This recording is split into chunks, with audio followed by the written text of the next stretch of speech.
warahmatullahi wabarakatuh. Waalaikumsalam warahmatullahi wabarakatuh. Iya. Alhamdulillahirrahmanirrahim. Assalatu wassalamu ala asrofil anbiya'i wal mursalin wa ala alihi wa ashabihi rasulillah. Pertama, mari kita ucapkan puji beserta syukur kita kehadiran Allah Subhanahu wa Ta'ala, yang mana Ia telah melimpahkan rahmat dan nikmatnya kepada kita semua sehingga kita dapat berada di rumah Ibu Emma yang kita cintai. Salawat beserta salam tak lupa pula kita sanjungkan beberapa revolusi alam, yakni Nabi besar kita Muhammad SAW, dengan melafazkan Allahumma sholli ala Muhammad wa ala ali sayyidina Muhammad. Jadi Bu, kedatangan kami di sini bermaksud untuk melakukan kegiatan mahasiswa berbagi dalam memenuhi tugas mata kuliah pendidikan kewarganegaraan. Pendidikan Pancasila. Yang akan disampaikan rinciannya oleh saudara Hana. Kepada saudara Hana, persilahkan saudara. Terima kasih kepada Milda. Jadi kami di sini ingin mewawancarai Ibu tentang mengenai kehidupan kita pada masa saat sekarang ini, Bu. Jadi ada beberapa pertanyaan yang akan saya ajukan kepada Ibu dan Ibu boleh menjawabnya, Bu. Yang pertama, apa yang dilakukan sehari-hari untuk memenuhi kebutuhan keluarga? Ya, jualan peyek itulah, jualan peyek, kacang tojin, kayak kue bawang gitu, goreng-gorengan itu. Ayahnya jualan di pom bensin, jadi apa kan nari-nari orang gak itu jualan. Yang kedua, di mana biasanya Bapak berjualan, Bu? Di SPBU apa, Jalan Baru itu, dekat masjid apa namanya Bang? Iya. Itu Bu, kalau boleh tahu bisa sampai jam berapa ya Bu jualannya? Oh, tadi saya berangkat jam 9 kan, pulangnya sampai jam 6, kadang setengah 6. Pokoknya maghrib nyampe di rumah lah gitu. Itu Kadang antara anak ini sekolah, keduanya dulu, ini sekolahnya di Haluda swasta. Jadi diantar jemput dulu. Langsung kerja Iya, jualan. keduanya diantar. Baru nanti kalau ini kan jam 9 tadi ibu udah selesai bikin peyek kan, nah, dia berangkat lagi gitu. Bikin peyeknya sekali 2 hari kayak gitu. Biasanya Bu dagangannya tuh bawa berapa itu berapa buah gitu? Paling banyak itu 5 bungkus. 2 bungkus. Satu bungkusnya 20.000. Ya kalau zaman kayak gini enggak, kadang laku 5, 6, kadang nggak ada gitu. Iya Bu. Tapi ayahnya kan ada ngajar ngaji di masjid dekat sini kan, tapi menginfakkan aja. Jadi sukarela orang tuh adalah sedikit-sedikit gitu. Nggak dipatokkan itu kepala berapa. Kadang orang tuh nggak ada yang ngasih gitu kan. Namanya kita menginfakkan ilmu kan. Nah, nggak ada yang, kadang mau puasa aja ngasih, kadang ada yang mau lebaran aja gitu. Pokoknya nggak ada harian, nggak ada bulanan gitu. sudah berapa lama Bapak bekerja, Bu, untuk memenuhi kebutuhan itu? Kalau jual peyek ini kan udah 6 tahun. Dulu kan anak tahu kan jual buah. Semenjak semenjak dulu kan ada isu buah itu diwarnai. Makanya ante jualan apa lagi, langsung kan jualan peyek kan. Dapatlah ilmu jualan peyek ini, belajar di YouTube kan, akhirnya pandai. Itulah jualan di situ. Dulu ayahnya pernah juga jadi goreng dia kan di Masjid Namira tuh, karena corona ada kan, nggak boleh sholat gitu kan, di masjid nggak boleh buka, jadi berhenti di sana. Gak ada jualan itu. Mengapa Bapak memilih pekerjaan yang Bapak geluti saat ini, Bu? Apakah dapat memenuhi kebutuhan sehari-hari? Kalau kalau untuk makan insya Allah kan tahu kan bagaimana umatnya dihidupkan, tetaplah ada nyawa, ada rezeki kata orang kan. Kalau untuk makan ada aja lah insya Allah. Tapi kesulitan itu anak di sekolah, ini mau magang lagi kan, itu aja nih. Kalau magang harus bayar, apalagi di swasta kan, ini aja bulan Desember belum datang udah harus bayar hari ini gitu. Jadi Bu nggak ada kayak pekerjaan tambahan gitu? Nggak ada. Jadi menggantungkan diri pada PI ini gitu? Iya, pada PI aja, nggak ada yang lain. Ya. Menurut Ibu nih, kehidupan pada zaman sekarang, apalagi pada masa pandemi ini kan, bagaimana Ibu menjalankannya? Ya gitu aja lah anak, terlalu gimana, kita tuh harus berlapang dada aja, menerima apa adanya aja. Yang penting kita makan 2 kali sehari entah berapa, pokoknya ada makan lah gitu aja. Yang lain ya diusahakan juga gitu aja. Pokoknya kita ikhtiar aja gitu, ikhlas menjalani gitu aja. Baik Bu, terima kasih atas jawabannya. Saya rasa sudah cukup Bu. Kami ada sedikit sembako dari mahasiswa UNRI, jadi boleh terima ya Bu. Semoga apa yang kami berikan walaupun nggak banyak, tapi ya dapat bermanfaat sih ya. Waalaikumsalam warahmatullahi Alhamdulillahirrahmanirrahim. Assalatu wassalamu ala asrofil anbiya'i wal mursalin wa ala alihi wa sahbihi wa sallam ajma'in. Amin. Pertama-tama marilah kita ucapkan puji beserta syukur kita kehadiran Allah Subhanahu wa taala, yang mana Ia telah melimpahkan rahmat dan nikmatnya kepada kita semua sehingga kita dapat berkumpul di rumah Ibu Khadijah pada siang hari ini. Salawat beserta salam tak lupa pula kita sanjungkan buat Bapak Revolusi Alam, yaitu Nabi besar kita Muhammad SAW, dengan melafazkan Allahumma sholli ala sayyidina Muhammad wa ala ali sayyidina Muhammad. Baiklah, pada siang hari ini kami meminta waktunya Ibu untuk bersedia kami wawancarai. Kami dari Universitas Riau, Prodi Pendidikan Ekonomi. Kami di sini sedang melaksanakan kegiatan mahasiswa berbagi Bu, dalam memenuhi tugas kami di pendidikan Pancasila Bu. Baiklah, saya serahkan kepada Saudari Biani. Ibu, saya mohon izin untuk mempertanyakan beberapa pertanyaan kepada Ibu. Boleh, diharap Ibu dapat menjawabnya. Iya, insya Allah. Pertanyaan yang pertama itu, untuk menghidupi keluarga Ibu, apa yang Ibu lakukan sehari-hari? Saya dulu pernah mengajar di MDA, tapi saya nggak bisa bawa Honda. Honda kami cuma 2, satu dibawa suami kerja serabutan, anak sekolah 1. Jadi saya putuskan berhenti.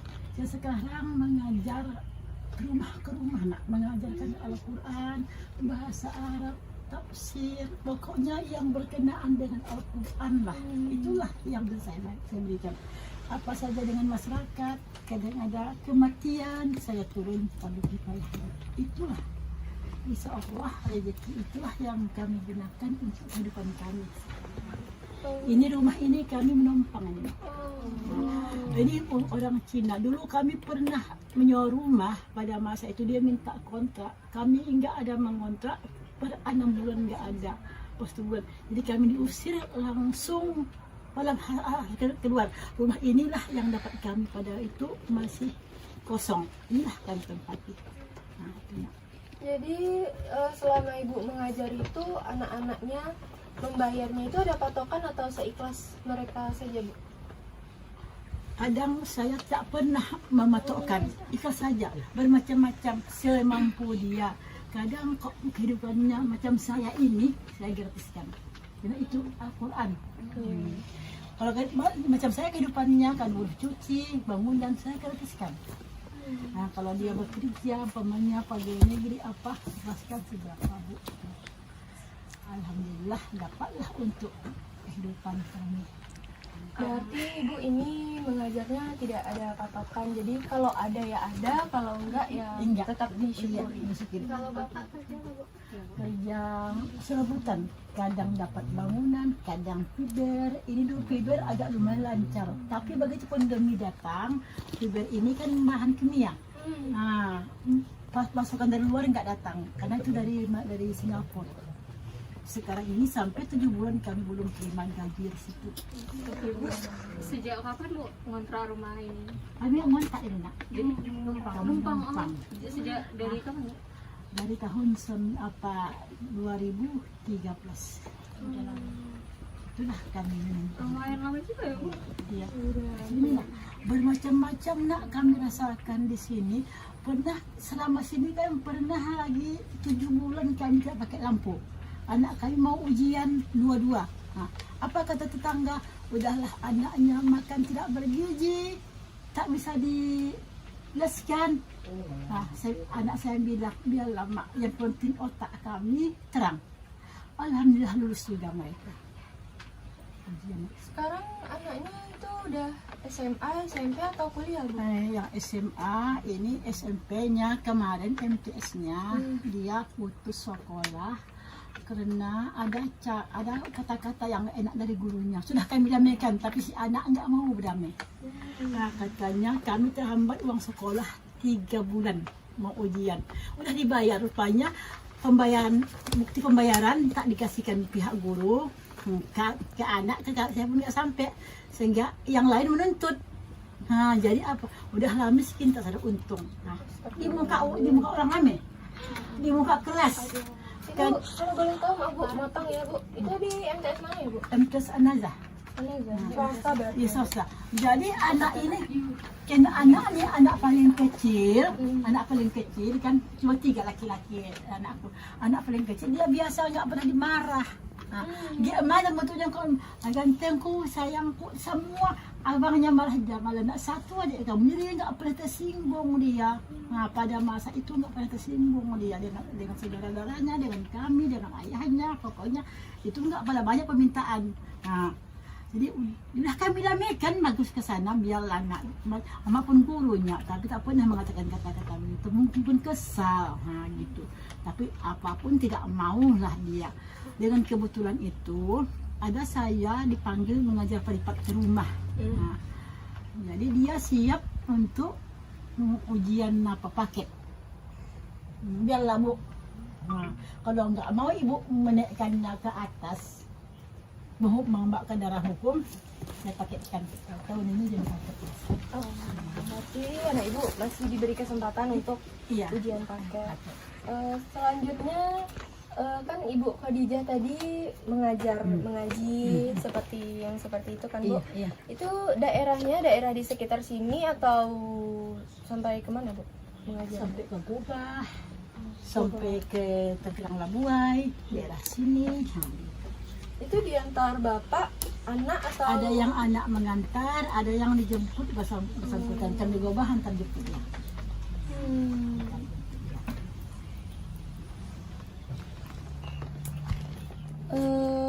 Pekerjaan yang Ibu geluti saat ini tuh sudah Ibu lakukan berapa lama? Yang murni lah itu kan, sudah 4 tahun lah. Sejak saya berhenti MDA. Dulu saya mengajar MDA, ceramah sore kan, ceramah masjid lah, mengasih pengajian dari masjid ke masjid gitulah. Pokoknya siapa yang manggil, kadang manggilnya di Panam, di mana-mana saya siap untuk pergi. Kadang naik Gojek, kadang naik Gokar. Gitu. Bu, apakah pendapatan yang Ibu dapatkan itu bisa mencukupi kehidupan sehari-hari? Ya, kalau mencukupi, ya alhamdulillah seadanya bisa lah. Kadang inilah yang tanam-tanaman begini kan, kadang beras tuh itulah paling putus 2 hari, tapi mengenai sambal anakku nggak milih. Kadang kami goreng nasi gitu. Kemarin sih juga pernah dengar dari mama kalau Ibu pernah minjem beras sama tetangga, belum sempat Ibu masak udah diminta ya. Iya dek, pada masa itulah orangnya. Aku mau pergi sekolah, aku demam. Ada gaji di sekolah tanggal 28 masa itu, udah bisa kita ngambil. Kalau putus bisa ngambil, minjam beras 2 tekong minjam beras, maksudnya pulang anak nanti baru diganti, ada gantinya karena suruh nyebut uang ke sana bisa. Pastilah kan, karena orang mengantar uang tak ada. Abang ke Padang masa itu, pinjam beras 2 tekong, dikasih. Begitu dipinjam kemarin, lampu mati, saya mau masak pakai kompor, siap makan obat, masih mengantuk gitu. Sampai jam 1 lampu baru hidup. Jam 11 dijemputnya beras tadi, udah ada tukarnya katanya. Tapi karena saya masa itu, saya orangnya nggak bisa, memang saya tuh orang lemah lah, entah lemah entah bodoh, saya nggak mau nego-nego. Udah saya tukar apanya, pastinya udah Bu, makasih ya. Begitu dia pergi tadi, datang Mbak baru dia datang sedih, menangis saja, menangis. Ya Allah, kuatkan aku nanti ya, anakku pulang jangan mengasih malu. Semoga anakku kusuruh nanti maulah, jangan capek Oma, jangan kata-kata begitu, maulah kusuruh uang tuh ke sana. Nah, udah di HP ada itu, ambillah, tapi awak demam, menggigil ini kepanasan. Jadi beli obat pun itu uang nggak ada, memang nggak ada sama sekali, udah habis bawa anak untuk jajan 5.000 seorang. Gitu, pas sore jam 4, demi Allah, Allah Ta'ala, siapa orang datang kemari mengantarkan satu pickup rezeki sembako. Sampai sekarang kami nggak tahu orangnya, nggak tahu kami Tapi aku tuh sudah sholat, sholat minta serhajat, ya Allah sabarkan aku, berikan anakku kedinginan sampai aku 4 kali, berarti 4 kali 2 8 rakaat aku sholat hajat tuh kepada Allah, mohon kuatkanlah aku menerima cobaan ini dibanding dengan Rasulullah sampai sekian hari tak makan puasa ini aku tak seberapanya, tapi air batang tak mau aku turun aja. Gimana bendungnya? Ya Allah kuatkan aku, ya Allah, banyak ucap-ucapnya. Jadi gitu, udah itulah. Alhamdulillah. Makanya saya menjalani hidup ini nggak pernah. Makanya orang-orang bilang sini boleh tanya kali nggak ada mengutang. Ini kenapa? Ujarnya aja hidup ini seadanya, insya Allah lewat. Lewat seadanya. Kemarin mama aku sakit, pas udah gawat. Bu, mama udah gawat, uang nggak ada selesai, abang pergi nggak ada. Ya Allah, datang sore entah siapa hamba Allah, Yusril namanya, mengasih uang 1 juta. Begitu dahsyatnya dek. Allah tuh memang Ar-Rahman Ar-Rahim itu memang nyata, nggak janji manusia, janji Allah tuh memang janji. Innallaha la tukhlifu al-mi'ad. Saya yakin saya tak akan pernah ingkar janji. Saya pegang, makanya orang bilang, ibu dia ini senang. Kawan-kawan saya ustazah tuh kan, dia tuh mewah rumahnya, tapi kan bisa makan bersama sini, enak sini Zah, enak, alhamdulillah enak sini. Begitu, saya ada apanya, gini lah keadaan saya, gitu saya bilang, alhamdulillah bisa kami lewati. Sehingga anak saya pun mau kuliah aku mak, doakan aja dapat beasiswa dari orang tak mampu.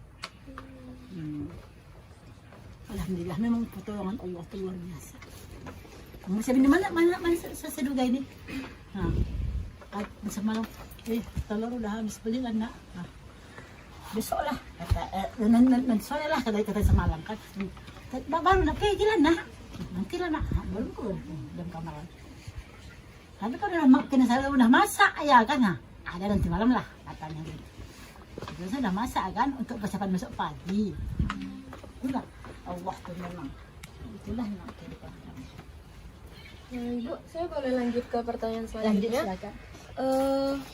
Selain ibu dan suami ibu, apakah anak ibu ikut berperan dalam menghidupi keluarga? Enggak. Jadi masih fokus sekolah ya? Iya, fokus sekolah. Memang tidak kami kasih.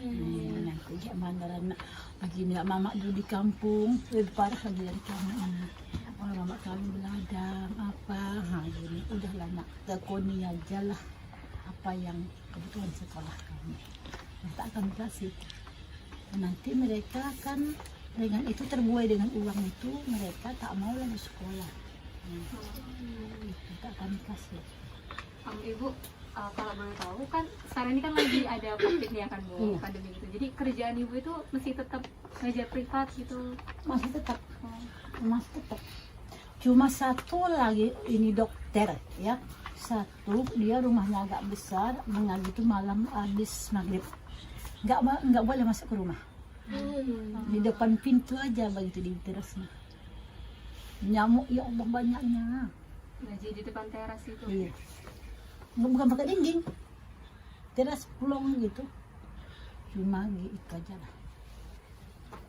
Tapi kita pun sama-sama butuhkan, anak butuhkan sama-sama kita bisa jalannya aja. Ibu, ada yang membuat saya penasaran sedikit. Kan Ibu mengajar sebelumnya kan.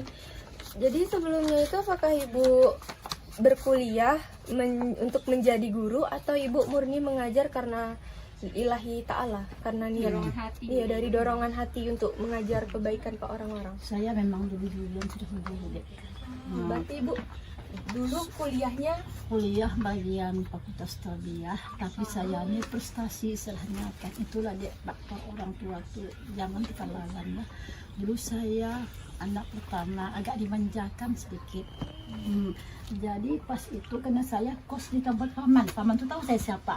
Nah, jadi saya lulus tes jadi pegawai negeri, tapi ditempatkan di Serkam kanan. Muridnya sedikit yang Islam, tidak dikasih orang tua, sama sekali tidak. Aku sumpahi kau tidak akan boleh ke sana, sama dengan menggali kuburan anakku kau tak boleh. Izinkan, tak boleh, sama sekali nggak boleh. Minta izin sama tua juga nggak boleh. Nah, jadi aku udah fokus lah karena sudah prestasi, lari ke pesantren. Ya gimana? Masih kita tuh tahu dosa ya kan? Tapi gimana? Itu di depan mata sudah. Sampai orang paman ini pun udah marah. Ini tahu saya ini anak abang, tapi saya membesarkannya, saya dididik, dikasihkan aja dia. Nah, tapi ayah tak mengizinkan saya tempati. Sampai 2 tahun hangus. Saya ulang lagi nggak bisa. Buka berkas lagi nggak bisa. Makanya saya menjadi PNS tuh sudah bolak-balik. Udah apa? Itu kedua kali saya lulus tanpa uang dari Departemen Agama. Tapi guru SMA masa itu di Serkam kanan di Pakinda mau ditempatkan. Aku nggak dikasih ayah masih jalan lagi. Saya lari kemari dia berapa? 6 bulan baru tahu. Saya kirim surat, saya ada mak di sini, saya ada ya sini, tapi tak saya kasih alamat. 6 bulan baru dicari, dapat saya di pesantren mengajar. 3 hari saya sini, saya ada manjuk pesantren, langsung diterima pas di pesantren mengajar 10 tahun di pesantren. 5 tahun saya mengajar, 5 tahun masih udah nikah. Itulah kehidupan saya. Bu, pertanyaan terakhir, pandangan Ibu terhadap kehidupan Yang saat ini Ibu jalani itu seperti apa? Kalau saya pandangan ini saat Allah menurunkan pandemi ini, saya ini adalah sebagai ketukan hati dari Allah. Nah, supaya kita selalu ingat kepada Allah, banyak bersyukur, jangan banyak menghujat. Apa untungnya? Kan dulu para pejabat itu nggak tahu dong masa berbagi. Ya kan, pas turun datang berbagi. Dulu masjid itu malas orang ke masjid, ya kan? Datang Allah turun kan, tutup masjid. Gimana orang tuh malah tutup masjid, aku tahu. Nah, datang timbul ketukannya, kok saya gitu. Nah, itu salah orang tuh menghujat kok begini. Sebenarnya introspeksi dirilah kita. Nah, dengan suasana apapun kalau kita jalani, kita hidup. Kami aja orang susah bisa hidup kami jalani, apalagi orang yang kaya. Pegawai pejabat mengapa dia susah? Kan aja hidup yang begini numpang, ya kan hidup. Tapi kita banyak bersyukur lah. Itu Allah baru segini pasti karena waktu udah gelisah kita. Bagaimana Allah nanti memijak. Nah, saya ke sana piginya bawaannya. Nah, itu ada cambuk yang pada menginterpretasi diri dengan ini kita semakin taat. Nah, semakin kita kuat iman kita, semakin banyak berdoa, semakin pasrah, semakin istiqomah. Kok saya ke sana bawaannya. Nah, bukan karena ini kutukan, tidak. Ini adalah mau contoh pendidikan sama kita seluruhnya. Kalau kita jalani semua ini, tak ada yang berat sebenarnya. Kita sendiri. Macam saya lah merasakan kan, orang memandang mungkin sangat berat. Tapi banyak juga ya kawan-kawan saya itu ada yang gajinya sampai 17 juta, ya. Dia nggak punya anak, nggak punya suami, uang banyak, susah dia. Makannya bisa, ada. Di situ ada kan, ya mobil ada, memakai nggak bisa, supir nggak bisa, rumah mewah banyak, tapi anak nggak ada, suami nggak ada. Kita punya suami, punya anak, makan pun pakai cabai, kita ketawa, makan dulu kita ketawa. Nah, kita lebih kaya dari dia. Kita ibadah pun bisa. Itu kalau menurut saya ya. Tapi kalau memang siapa lah yang nggak mau harta yang banyak, Ya siapa lah nggak mau bangunan yang hebat. Tapi kan tak bisa kita kehendak kita. Allah rahasia Allah dia dari ini. Nah, Semua ini yang titipan. iya semua titipan Allah. Itu kok saya menyingkapinya. Makanya happy aja. Saya. Jadi apapun keadaannya kita harus tetap Iya, percaya, bersyukur pada Tuhan Iya, masing-masing. la in zakartum la ajrin. Ikhlas Iya. menjalaninya. Wala in kafartum inna azab lasadid. Azab itu kan bukan di dunia aja, kan di akhirat aja. Di dunia ini gelisah, takut, banyak utang, itu azab juga itu. Anaknya jahat, anak itu anak kuliah, nah, itu azab itu. Bukan neraka aja azab. Yang paling dasar azab dunia. Nah, sakit dia, usahakan makan yang mahal. Garam pun tak bisa makannya. Nah, uangnya banyak. Kita semua lewat. Segala yang di udara terbang halal kecuali pesawat keras ya kan. Segala yang merata di bumi lewat kecuali kereta api. Nah itu pun kena keras. Kecuali yang di laut bisa kecuali kapal selam. Semua lewat. Nah itulah kita syukuri. Apa enggak barokah hidup kita kayak gitu. Makanya saya murid-murid saya sekarang ibu-ibu itu ibu pejabat yang tak tetap sikit coba lah Bu. Begitu diterangkan ayatnya dengan ayat dipantaslah Bu ya kami enggak khusyuk beginilah indah mengkaji Al-Qur'an itu berkata. Nah, itulah Bu. Kalau kita baca saja laksana kita makan pisang dengan kulitnya mana nikmat ikan gula. Makanlah buka apanya kulitnya makan isinya baru manis. Begitulah saya kehidupan saya. Nah, alhamdulillah mudah-mudahan kamu nanti menjadi generasi penerus harapan bangsa. Amin. Menggantikan para penguasa pejabat kita ini. Amin. Siddiq amanah ya. Mudah-mudahan kamulah pengganti yang dia mendambakan rakyat nanti. Amin ya Allah. Amin. Ini sudah sampai ketika kami lakukan Umar, Abu Bakar Siddiq, Utsman bin Affan, seperti inilah. Nah, jadi sekarang saya pikir kita berikan ada rupanya sekarang inilah generasi Umar bin Khattab. Umar bin Khattab itu sudah gubernur masa itu, bisa dia belum makan belum dia berkunjung suruh mengunjungi orang yang mampu. Inilah dia enggak sampai apa besar. Udah 2 kali saya dikunjungi seperti ini. Sekali Abu Somad. Berarti untuk ibunya. UAS langsung kembali. Orang payah ketemu UAS. Saya pun payah ketemu adik-anakku yang generasi yang luar biasa ini bisa datang kemari. Alhamdulillah, nak. Mudah-mudahan ini semua menjadi lulus terbaik kamu nanti. Semua mendapat kerja yang baik. Ya Allah. Amin. Saya terharu, nggak bisa apapun saya bilang lagi. Sehingga bangga, gembira, haru, segalanya berkumpul lah di sini. Semoga kami calon guru Bu. Amin. Jadilah gurunya. Guru itu kerjanya berat. Lama, tantangannya banyak. Karena anak itu berbeda-beda tipenya. Saya lama jadi guru. Dari tahun 99 Ibu dikunjungin UAS cuma sekali. sekali. Iya Bu. Ibu, sekian dulu wawancara dari kami. Senyum. Ini kami membawa makan siang yang niatnya untuk kita makan bersama. Bu. Iya, sama-sama.